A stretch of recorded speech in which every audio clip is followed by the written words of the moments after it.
یہ سال 1995 کی بات تھی جب ترکی کے مقام شانلی میں آرکیولوجسٹ کلاؤس اسمڈ نے ایک قدیم کھنڈر کو دریافت کیا، لیکن کلاؤس نے اس 11,000 سال پرانی کھنڈروں کے ستونوں پر پتھر سے کھدی ایک ایسی تصویر دیکھی جس سے وہ حیران رہ گیا۔ ان تصویروں میں بنی مخلوق کے چہرے جانوروں جیسے اور جسم انسان نما تھا۔ ماہرین یہ سوچ کر حیران تھے کہ آخر 10,000 سال قبل پتھر کے دور کے انسانوں نے اس طرح کی مخلوق کی امیجنیشن آخر کیسے کی ہوگی۔ سال 1957 میں ہندوستان کے بھیم بیت کے غاروں کے اندر بھی آرکیولوجسٹ کی ٹیم کو ایک ایسی ہی نقاشی ملی جن کا آدھا جسم انسان اور آدھا جسم شیر، بھیڑیا یا سانپ یا کسی دیو جیسا تھا۔ پیرو، مصر، عراق اور میکسیکو کے قدیم کھنڈرات، غار اور مٹی کے تختیوں پر کھدی اس طرح کی ہیومنوئڈ کریچرز کی اور بھی کئی تصویریں ملی ہیں جو آج ایکسپرٹس کے لیے ایک نہ سلجھنے والی پہیلی ہے۔ ان میں کچھ مخلوقات کے سروں پر سنگ دکھائی دیتے ہیں، کچھ کے پاؤں جانور جیسے ہیں تو کچھ کا جسمانی سٹرکچر عجیب و غریب ہے۔ کیا قدیم دور میں یہ انسان نما مخلوق ہمارے ساتھ اسی زمین پر رہا کرتے تھے؟ وہ تمام پر اسرار مخلوق کہاں چلے گئے؟ اور قرآن مجید میں موجود ملک سبا کی ایک ملکہ کا ان عجیب مخلوقات سے کیا تعلق تھا؟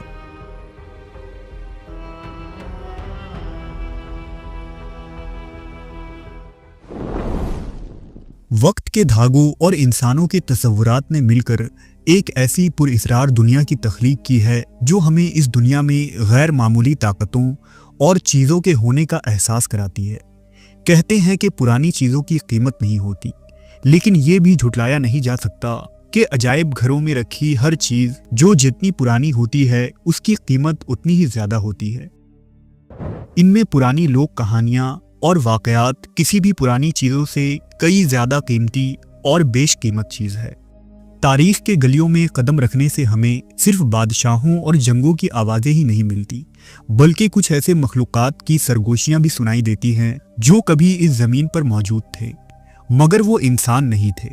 دراصل دنیا بھر کے آثار قدیمہ سے ہمیں ایسی تصویریں، مجسمے اور مورتیاں ملی ہیں جو کسی سادہ یا عام انسان جیسی معلوم نہیں ہوتی۔ مصر کی سرزمین میں ہمیں ہورس اور انوبس جیسے مخلوقات دکھائی دیتے ہیں جو آدھے انسان اور آدھے باز یا کتے تھے۔ یونان میں آدھے انسان اور آدھے گھوڑے والا سینٹور کا تذکرہ ملتا ہے۔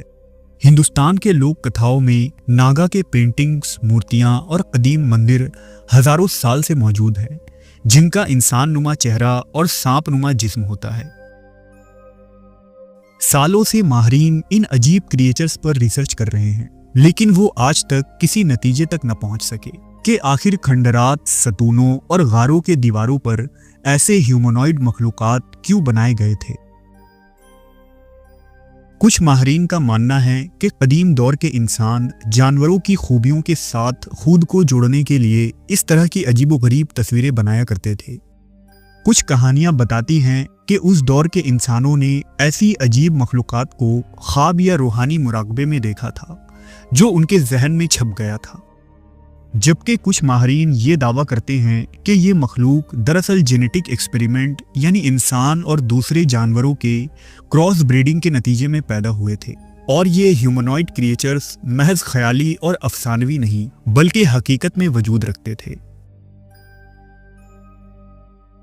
بعض مسلم علماء اور صوفیہ کے مطابق ہزاروں سال قبل جنات نے انسانوں کے ساتھ تعلق قائم کیا تھا، اور اس تعلق کی وجہ سے ہی ایسی نسلیں پیدا ہوئی تھیں جو نہ مکمل انسان تھے نہ مکمل جن۔ لہٰذا یہ وہی ہائبرڈ مخلوق ہو سکتے ہیں جن کی تصویریں اور قصے ہمیں دنیا کے ہر علاقے میں ملتی ہیں۔ ان کی آنکھیں غیر معمولی، جسمانی اسٹرکچر عجیب و غریب اور صفات ایسی تھی جنہیں انسانوں نے دیوتا سمجھ لیا اور ان کی عبادت شروع کر دی، لیکن حقیقت میں یہ مخلوق نہ انسان تھے نہ جانور، بلکہ یہ ایسی جناتی نسلیں تھیں جو زمین پر کچھ عرصے تک آباد رہے، لیکن آج صرف ان کی خاموش نشانیاں ہی باقی بچی ہیں۔ بائبل کے کتاب پیدائش میں لکھا ہے کہ شیطان سانپ کی ایک ایسی نسل کی بھیس بدل کر اماں ہوا کے پاس آیا تھا جو بول سکتا تھا